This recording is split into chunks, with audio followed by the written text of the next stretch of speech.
And good evening, East Alabama to West Georgia. Dr. Dotting here with you at 7:28 on the central side of the time zone, 8:28 on the eastern side of the time zone. It is Monday, September 23rd, 2024. And I thought I'd jump in here this evening and give you an update on what we know at the moment and what we think may take place over the course of the next 3 to 4 days across East Alabama and West Georgia as it pertains to potential tropical storm Helene, potentially Hurricane Helene by the time we get to Thursday and Friday of this week. Now, before I get into what I can tell you at this point, let me preface what I'm about to say with the following. We do not have a tropical system that has developed yet. We do have a disturbance. We have got disorganized shower and thunderstorm activity taking place in the Caribbean, about 300 miles south of the Yucatan Peninsula. We do believe, all the models suggest, and all the meteorologists agree, that this area of unorganized shower and thunderstorm activity will evolve into a tropical depression and then into a tropical storm, and then most likely into a hurricane on the eastern side of the Gulf of Mexico as we approach Thursday and Friday. The storm, as it is at the moment, has been in a somewhat unfavorable area for development. There's been a tremendous amount of wind shear and some dry air in the particular area where it is right now, again about 300 miles south of the Yucatan Peninsula. However, by tomorrow, this circulation or area of disorganized shower and thunderstorm activity will move into a more favorable atmosphere for further development. The wind shear will back off, the dry air should work out of the storm, and we should see development tomorrow, and it could be rapid development. So once we get to a depression state and certainly tropical storm state, then the National Hurricane Center will send Hurricane Hunter aircraft into the storm, and then we'll start getting drop zones, which means they'll start measuring conditions within the storm. And then we can take that live raw data and plug it into the computer models and start getting a much better forecast for what may lie ahead on Thursday and Friday for Alabama, Georgia, and Florida, and South Carolina. Eventually, maybe Tennessee becomes part of all of this.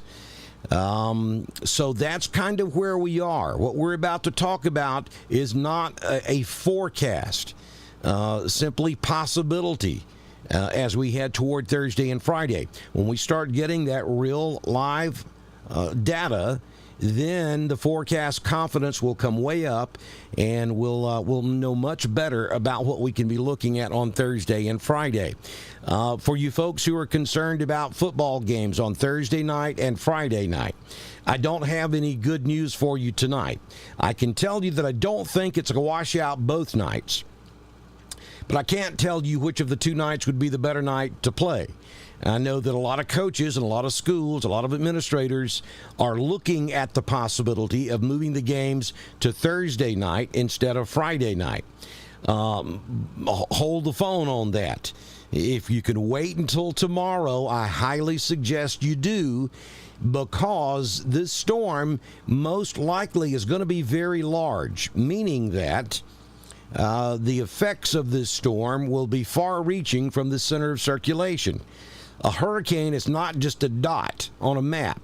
The effects from a hurricane are not confined to a small area such as a tornado. A tornado typically, 150, 200 yards wide here in the South is about all you get out of a tornado. Hurricane's a totally different story here. We could be looking at tropical storm force winds of up to 200 miles from the center.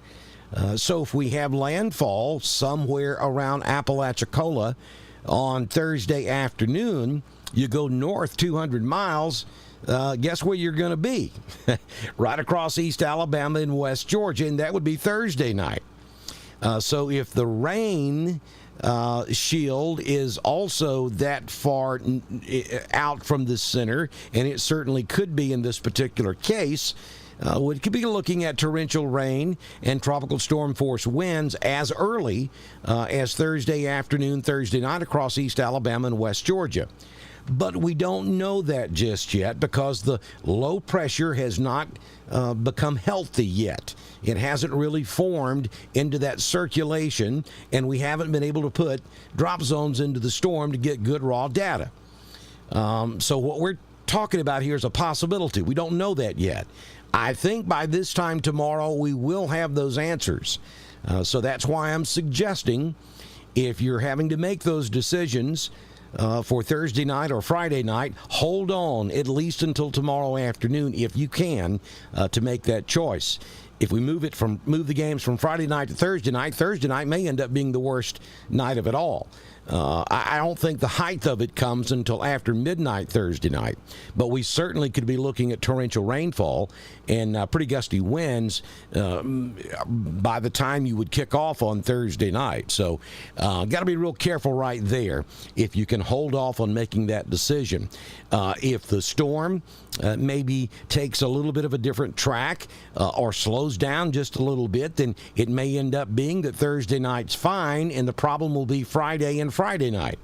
That's also a possibility. Our window of opportunity here is basically going to be from Thursday afternoon through Saturday morning for effects from whatever this storm turns into. And so that's a good segue right into what the National Weather Service is saying at the moment. Again, I preface this with the statement that this could change, and it could change drastically as we go throughout the day tomorrow. But here's the latest cone from the National Hurricane Center showing the expected or forecast track based on the information we have right now. And this would bring the storm into the Big Bend area of Florida somewhere late Thursday afternoon. And it may come on shore as a major hurricane. We're talking Category 2, perhaps Category 3. There are a handful of models that take it to Category 4 status. We do expect rapid intensification once it passes through that little gap between Cuba and the Yucatan Peninsula, and once it gets into the southern Gulf of Mexico and runs up the eastern side of the Gulf, we expect rapid intensification. Conditions are going to be as good as they get for developing hurricane in the Gulf of Mexico. We have extremely warm water. The depth of that warm water is unprecedented this year. So this hurricane or this storm could certainly grow into a very strong hurricane as it moves through the eastern sections of the Gulf of Mexico, and then would make landfall. The latest forecast track, which was issued at 5 o'clock this afternoon, is showing landfall somewhere between Apalachicola and the Big Bend area, right there where the Florida kind of curves down to the south, and then really running right up through central Georgia, or just maybe a little bit west of central Georgia, up to a point right through Atlanta, and then between Rome and Dahlonega, and then right up into Tennessee, and perhaps curving on up into Kentucky, Illinois, Indiana by the time we get to Monday. Now, that would be, at the moment, that would be a little bit better than the last couple of runs we've looked at as far as East Alabama is concerned, because you want to be on the left-hand side of the storm or the west side of the storm. You do not want to be right under the track of the eye, and you do not want to be to the right of the center of circulation. The right side of the storm is what's referred to as the dirty side of the storm. That's where the majority of the rain the severe weather possibilities, and I think tornadoes are definitely going to be a possibility with this storm system across most of Georgia as we go throughout Thursday night and the daytime on Friday, perhaps lingering into Friday night.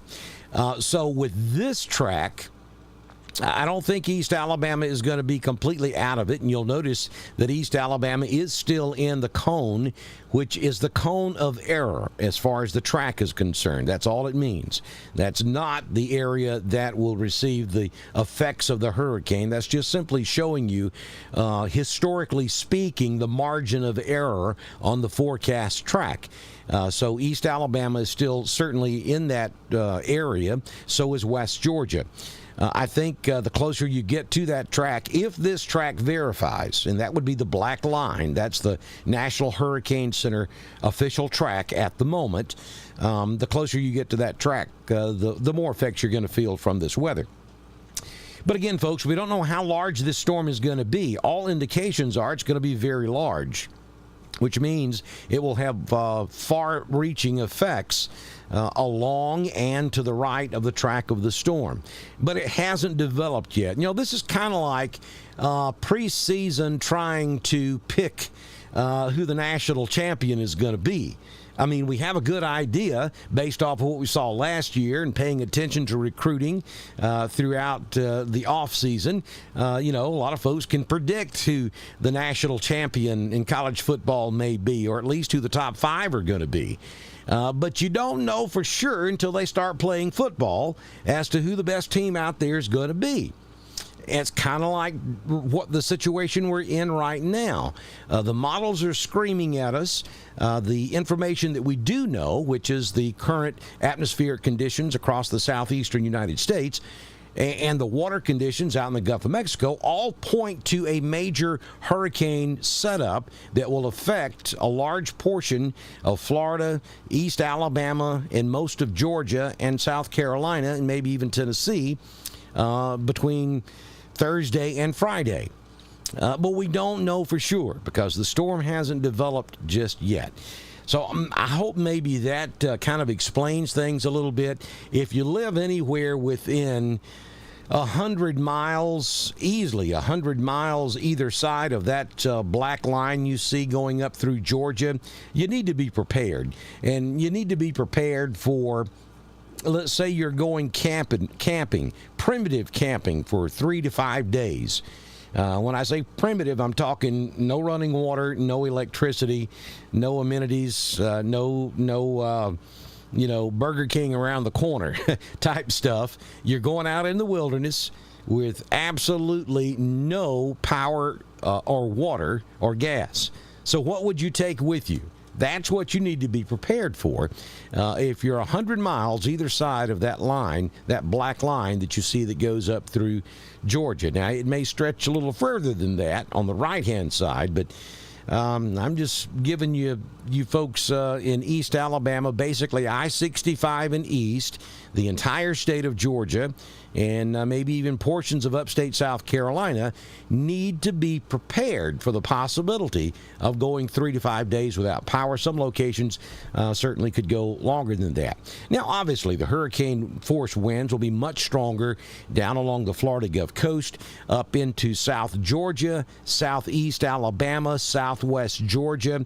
I'm talking about places in Alabama like Dothan, Eufaula, maybe all the way up to Columbus. In Georgia, I'm talking about Donaldsonville. You know the drill, Donaldsonville. You've been through this before. I'm talking about Dougherty County down there at Albany. I'm talking about Macon, maybe back over toward Tifton and Valdosta. You could definitely be looking at hurricane strength winds with this storm as it makes landfall Thursday night into Friday morning, moving up into Alabama and Georgia. And then as the storm moves north, it'll lose its hurricane strength winds and it'll downgrade to a tropical storm. But here's another thing we don't know just yet.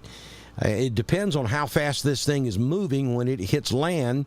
If it's moving north at 20, 25 miles per hour, then it's going to punch inland much further than usual before it loses its hurricane strength winds. So we could easily see at least Category 1 hurricane strength wind as far north as the Columbus-Phoenix City area in Georgia and Alabama.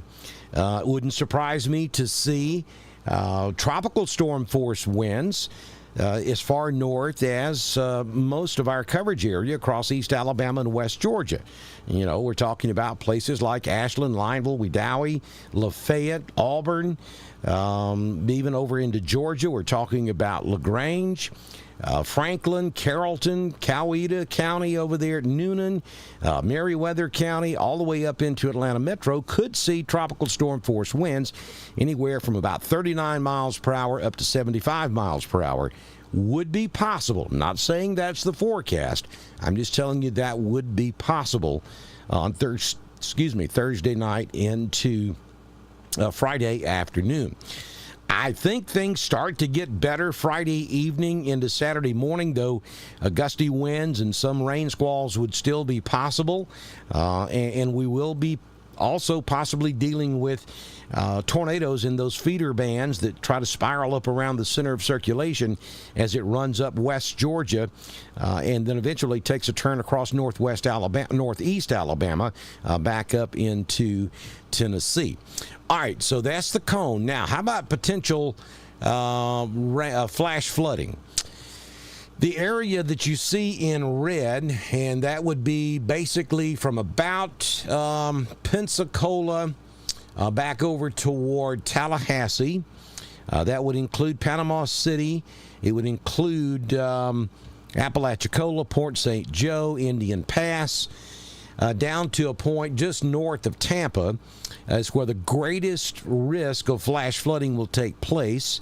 The yellow that you see, which covers just about the entire state of Alabama, it does cover the entire state of Georgia, the Florida Gulf Coast, West Coast, and then pretty much half of South Carolina, part of North Carolina and Tennessee. That is where flash flooding will be possible. And then the green would be the most unlikely areas for receiving flash flooding from this potential hurricane. Here are the rainfall amounts as we have them right now. Again, folks, this is the particular stuff that will change. I can almost guarantee you this stuff will change before we get to Thursday. But what we know right now, we're looking at along the Florida Gulf Coast, probably 6 to 8 inch range. The yellow is the 4 to 6 inch range, and then the green is the 2 to 4 inch range. Now understand, we're not looking at 2 feet of rain here. We're not looking at a foot to 2 foot of rain because, does anybody know why? Because the storm's forward motion should be significant.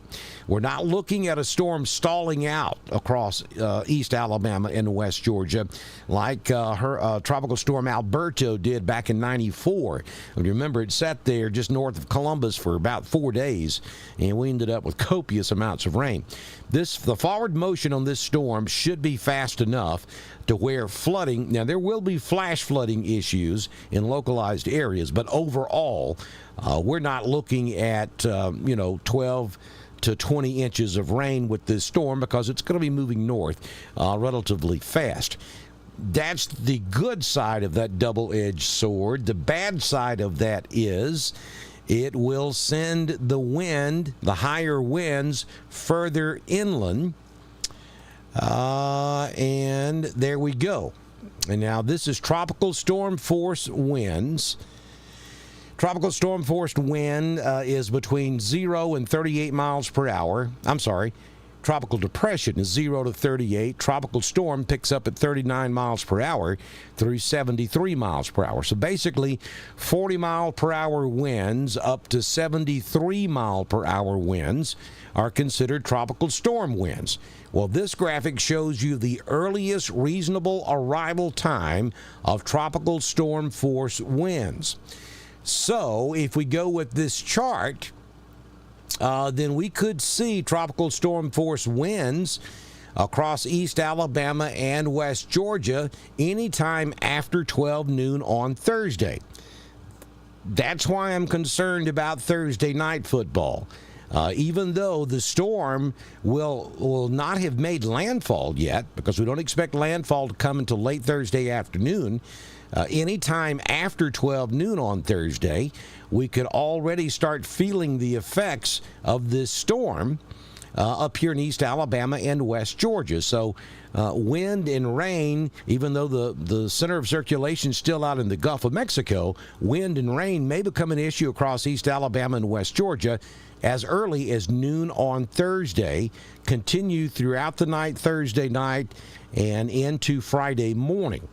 And then, if that were to take place, then I start feeling better about Friday night for high school football. But here's the problem with that. We don't know what kind of effects we're going to have from this. You know, if we get 70-mile-per-hour winds across East Alabama and West Georgia, you're going to be looking at numerous power outages.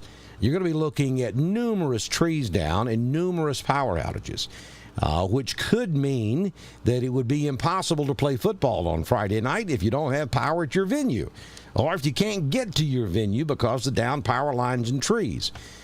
So we may be dealing with storm conditions Thursday night and cleanup on Friday night. So now what do you do with high school football? You see the dilemma we have here. You folks up here in Northeast Georgia, I know that I've got several folks in the room tonight that I work with, and you're asking questions about Northeast Georgia. Same thing for Northeast Georgia. We're talking the earliest reasonable arrival of tropical storm force winds would be sometime around 7, 8, 9 p.m. on Thursday night.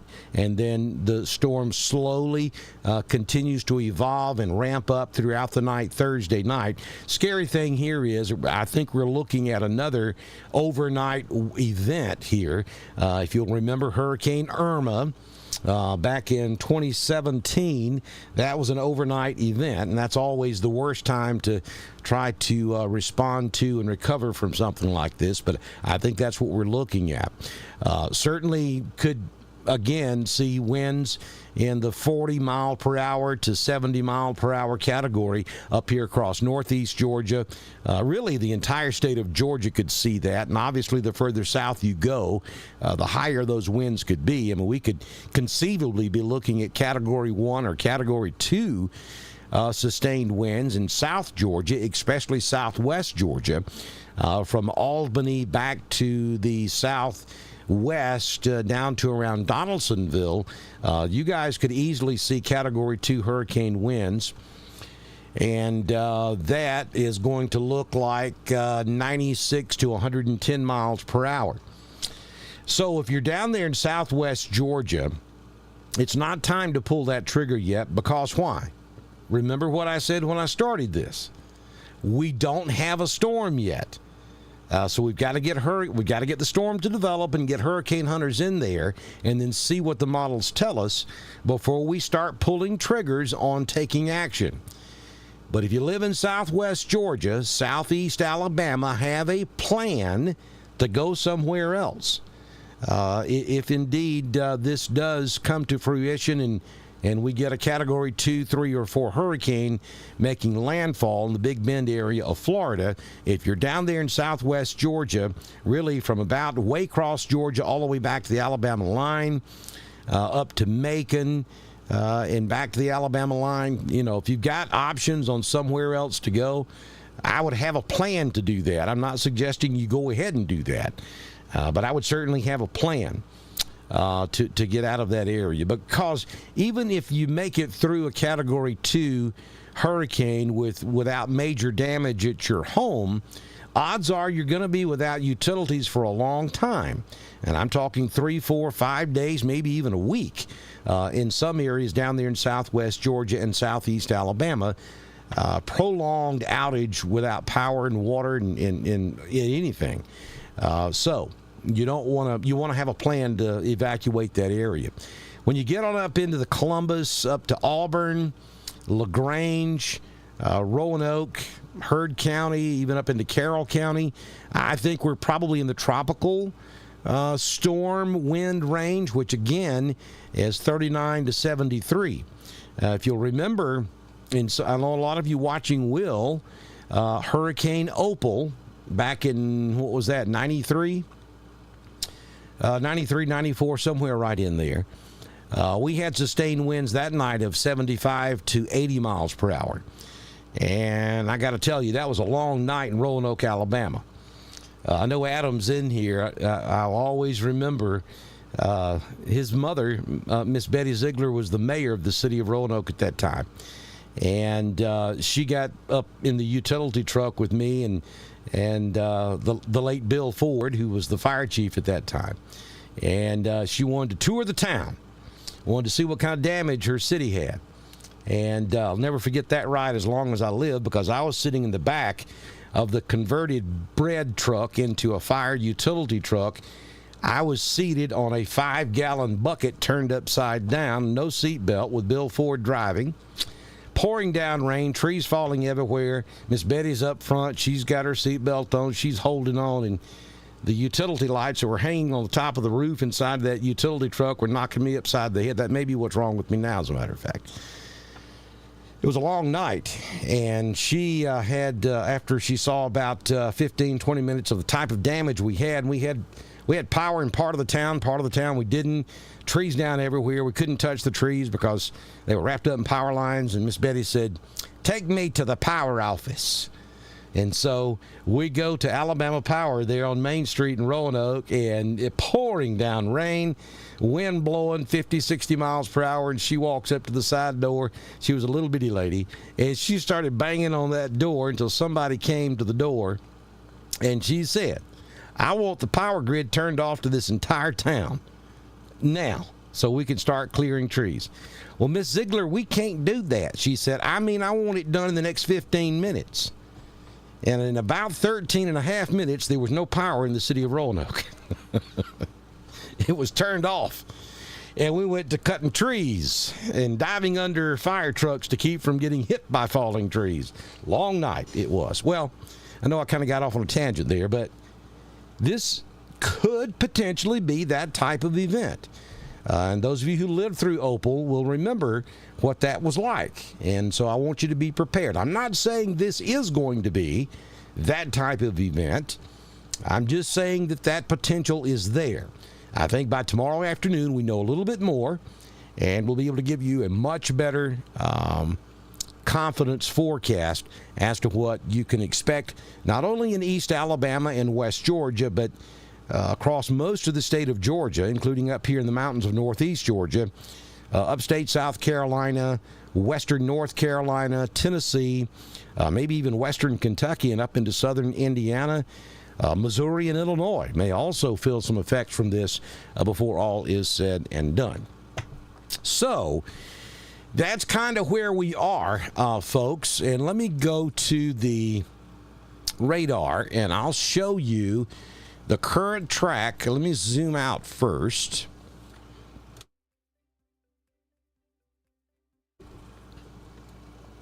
I'll zoom all the way out, and I'll show you.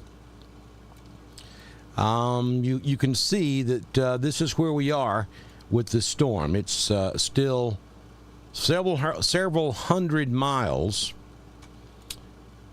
south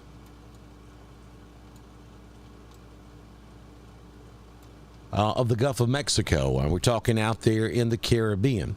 So we expect to go, right now it's potential tropical cyclone 9L. 9L. At 7 p.m. Central pressure was at 1,002 millibars. Maximum wind was 34 miles per hour. Motion was at 7 miles per hour, and it's moving to the north. Now, before you get up tomorrow morning, we expect this to become a tropical storm. So I think within the next 12 hours anyway, we'll see this evolve into a tropical storm. And then by the time it goes through the straits between Cuba and the Yucatan Peninsula, we will see it upgrade to a Category 1 hurricane.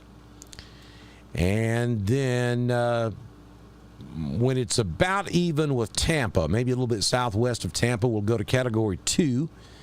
And then back to a 1 shortly after landfall. And that landfall would be just south of Tallahassee, Florida, which is a little bit further east than originally projected. Earlier, we thought it would go here toward Port St. Joe, but we have moved it to the east, and that is a trend. And that's one thing you look for when you're looking at what a tropical storm is doing. You look at the trends from update to update.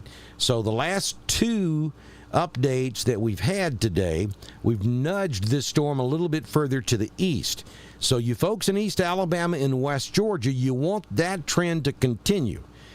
So when we get the 11 o'clock update tonight, maybe you want landfall to be over here south of Perry, Florida. That might push it far enough to the east to spare East Alabama and a good chunk of West Georgia. The track right now brings it up to Tallahassee, then right across Albany, and then to Atlanta, and then it starts that turn back to the northwest.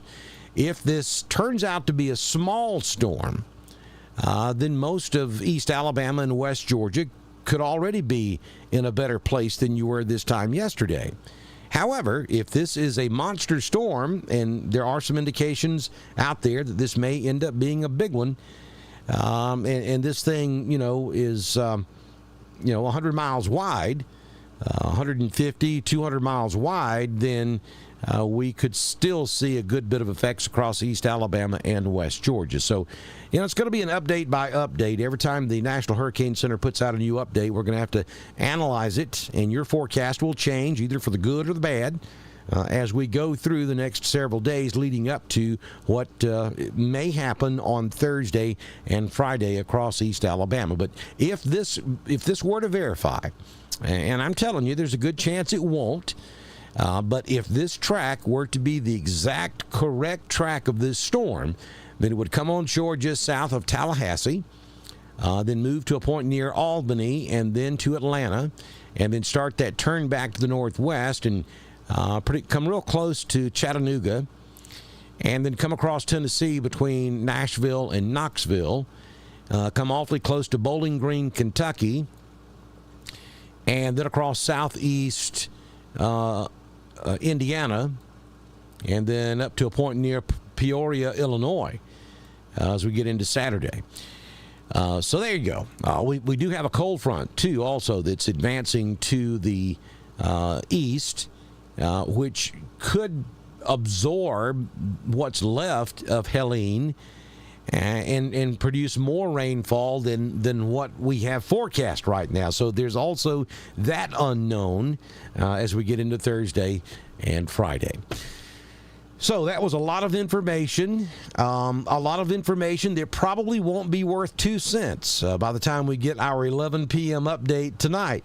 And then that information will probably change again by the time we get our 7 a.m. update tomorrow morning. And again at 11 a.m. tomorrow morning. This is going to be a fluid situation.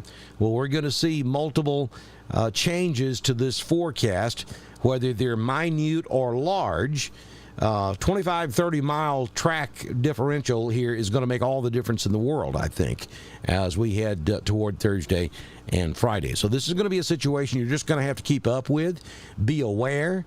If you have friends and loved ones that live down along the Florida Gulf Coast, if you have someone that's going to be visiting down there over the next couple of days, make sure they're aware of the possibilities on Thursday and Friday, and make sure they have a plan to get out from down there in the event that this does blow up into a monster storm. You'll remember Hurricane Michael was forecast, pretty much kind of the same type of forecast. Maybe it was a little bit further back to the west. But if you'll remember, that storm just exploded right before landfall. And they called it a Category 4 as it was making landfall.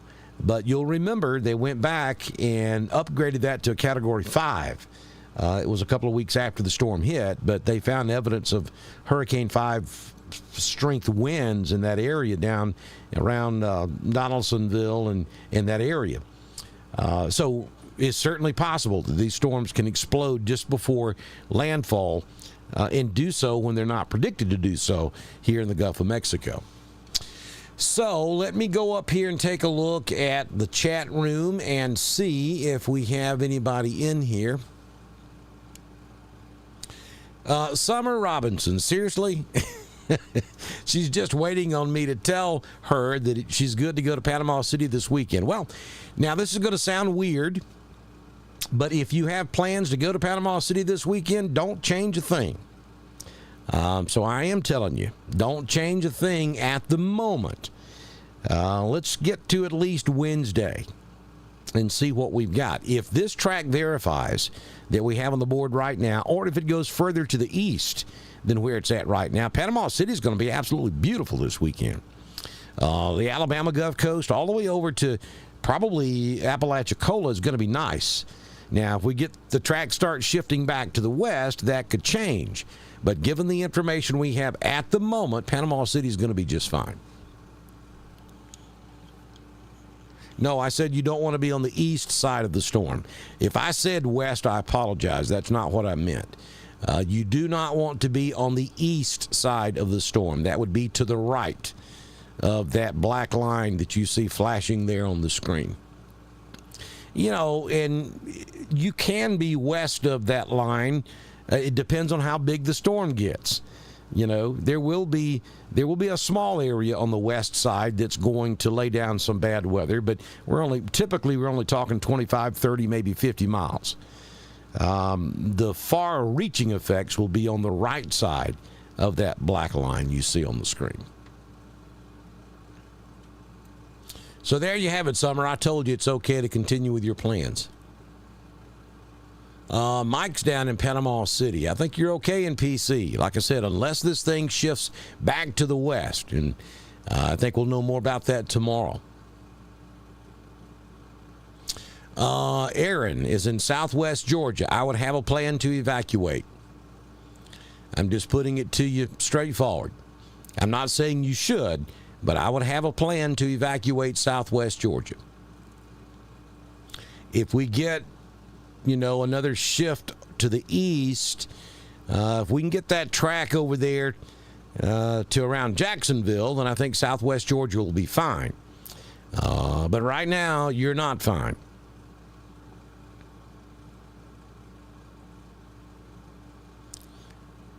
Yeah, Jackie, that was a night to remember.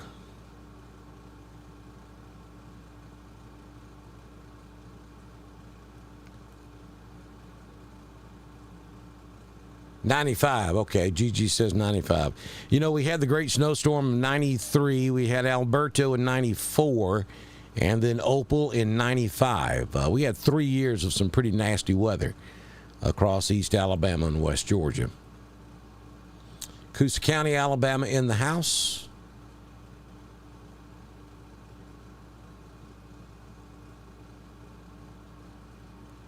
Alexander City. Hey, Beth.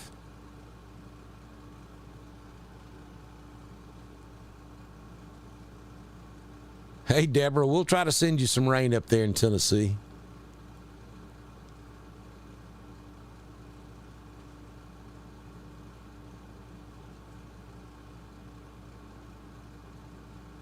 Michael's watching us from Rome, Georgia. Craigford, Alabama. Alexander City. Hey, Sharon. Wes is asking about Auburn, Alabama. Yeah, same thing. We've got to wait and see how this plays out. I mean, the potential is there for some tropical storm force winds in Auburn. Thursday afternoon, Thursday night, into Friday. But we just don't know yet.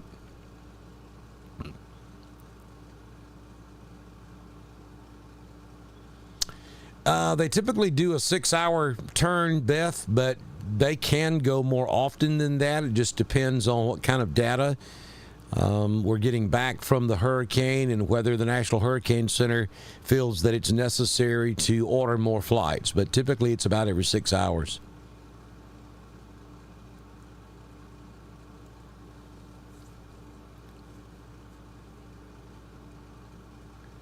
Remy says she's already put in her vacation request for Thursday night and Friday night.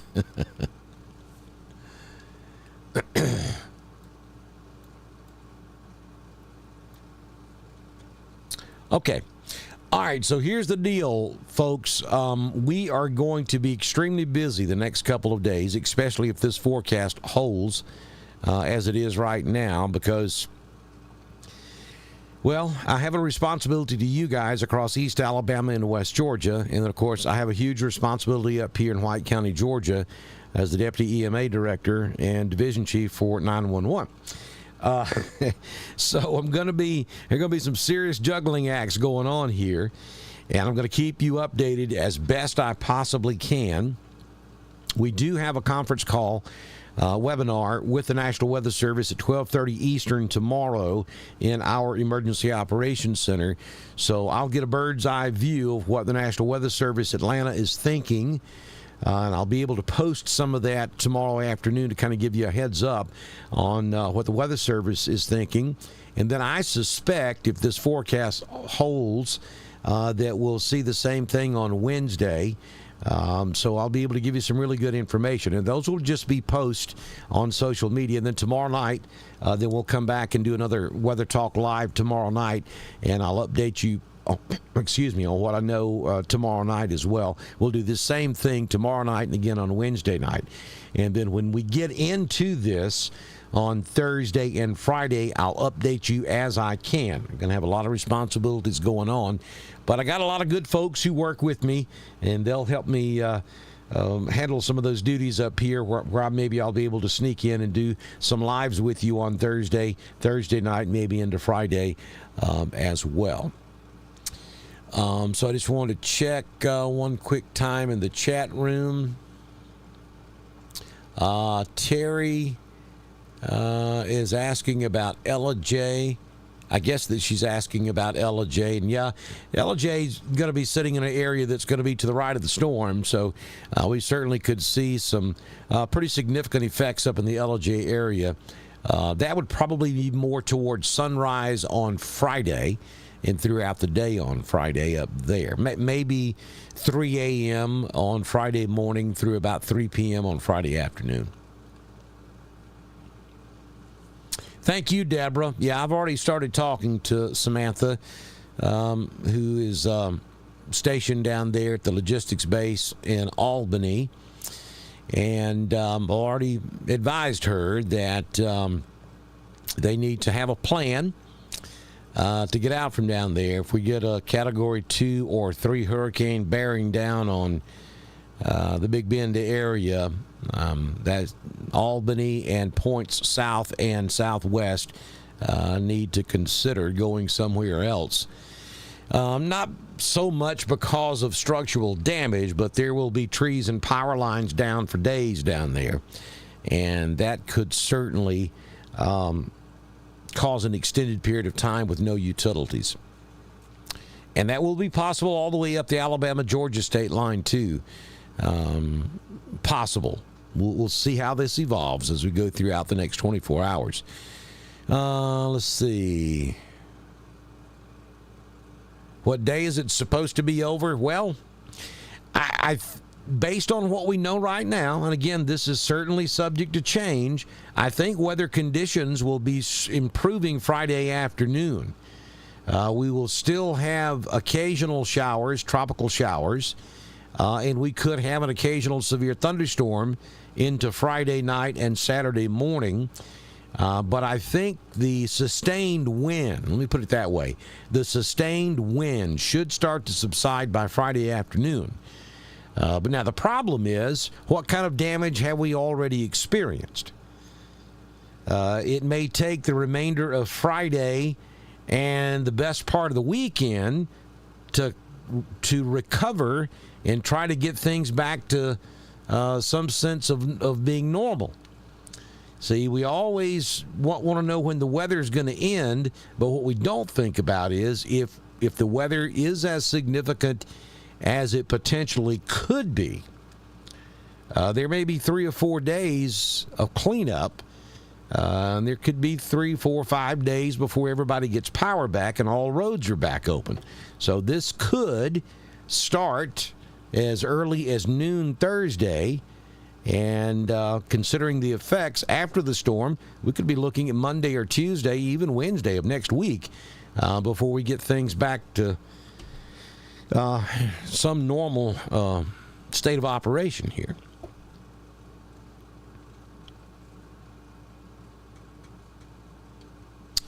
All right, folks, so we're going to shut this down for now. And again, I'll be along first thing tomorrow morning with your primetime forecast. We typically have that out around 6 a.m. Eastern, 6 a.m. Central, 7 a.m. Eastern. I'll have the latest for you in the morning, and then I'll be posting throughout the day tomorrow, and then we'll do another Weather Talk Live for you tomorrow night here on Dr. Don's Weather to give you the latest information. Potential tropical storm Helene on the way in the Gulf of Mexico. This could turn into a major hurricane before making landfall somewhere along the Florida Big Bend area sometime late Thursday into Thursday night, traveling north, perhaps along the Alabama-Georgia state line, and causing massive, widespread power outage and trees down across the area Thursday night into Friday. We'll see you back in here first thing tomorrow morning. Good Lord willing, the creek don't rise on Dr. Don's Weather. Thanks for joining us.